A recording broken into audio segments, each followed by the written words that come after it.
folks on Twitter. So as I planned and as I promised, I must give you a small clip every day about one small feature which will become very useful on your Twitter because you got to have more followers. How many followers are you getting every day? I think a good reasonable number of followers, if you're using Twitter right way, should be at least 10 followers every day minimum, am I right? So, tip number one for today. I promised a few group of people who are following me, who are my friends, that I will be making a video about lists, how to create lists. It's a very interesting feature because you're following maybe 500 people, maybe 800 people, and all their tweets on your timeline are all overwhelming for you to give your time. So you got to group your followers or people you're following. It doesn't matter whether they are following you or not, but the people, whether from followers or following, into categories, into lists. Now there is a feature on Twitter, if you see below your profile, lists. You first start by creating a list. That list topic may be your personal friends, it may be your clients, it may be golfers, it may be artists, it may be people who are writing about recipes, any interesting subject, or it may be people from Pune, or it may be celebrities. Once you can create 1,000 lists, up to 1,000 Twitter allows. First it will allow only 20, now you can create up to 1,000 lists. Imagine the power. So you just create a list, like in YouTube you create a playlist. You give it a title.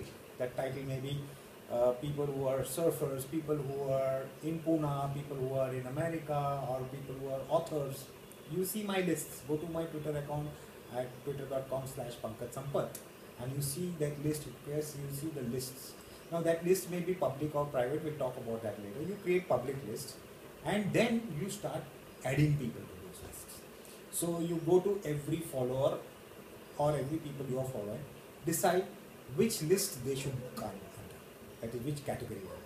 So if they are your personal friends, let me give you a small exercise for today.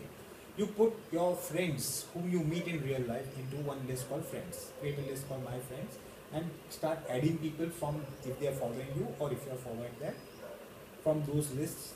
Click on that person, add. So if you go to lists, you can come down and you will see add or remove people from lists in that list drop down. Select that, then add that person. First you go to that person's Twitter account, right? Then you click on that gear button.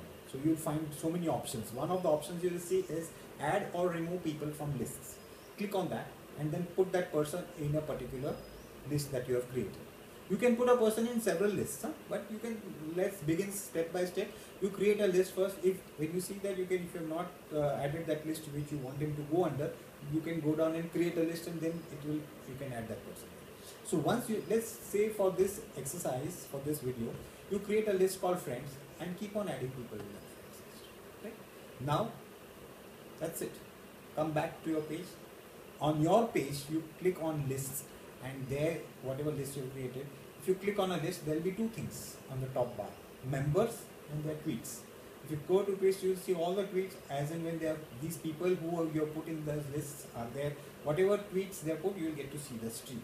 So you have filtered the stream from all your people into the people who are in that particular list. Because you're only interested in knowing people in Pune what they have tweeted, correct? So you want to see only those tweets. So you select that list and see only the tweets of those people. Now, if you want to see who are there, you go to the members and you will see the list of members. Having done that, that is about Twitter lists.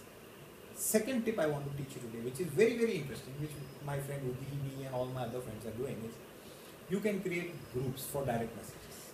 So from your followers, you can add people into groups. So go to direct messaging, click on direct messaging. There is a button on top which will allow you to add people. So you keep on picking up the people and there it will only allow you to add people who are following you. Because you can send direct messaging only to people who are following you, am I right? Then add the names of those people. So you say maybe you picked up 8 people, 20 people, they become your group. Now you can type a message which will be in the message box below, which will go as a direct message. It will go to the direct message in the group. So supposing you have picked up 25 people or 17 people, all those 17 people will, by just typing one tweet in that direct message box, will go to all of those 70 people, and they will get a notification के बाजू में messages. On the messages they'll get a notification, because every direct message goes as a notification, so they'll be prompted on their phone, there's a message for them, and when they will click on that, they will get to see your message. So it is just like WhatsApp, how you're messaging to groups. Here you're messaging, direct messaging to groups of people, and that is much more enjoyable than the messaging that you do on WhatsApp groups. Try it and let me know. You will immediately get those people sending your reply back or some response back. It will be very interesting and enjoyable. So that is covering direct messages, making groups. You can, I think, put about 30-40 people in a group very easily. I think maybe more also. You try and let me know. So this is Pankaj Sampath, your Twitter guru, signing off for now. Tomorrow or day after I'll send you another tip, and slowly we'll master Twitter so that you get more than millions of followers. Have a great day. Thank you.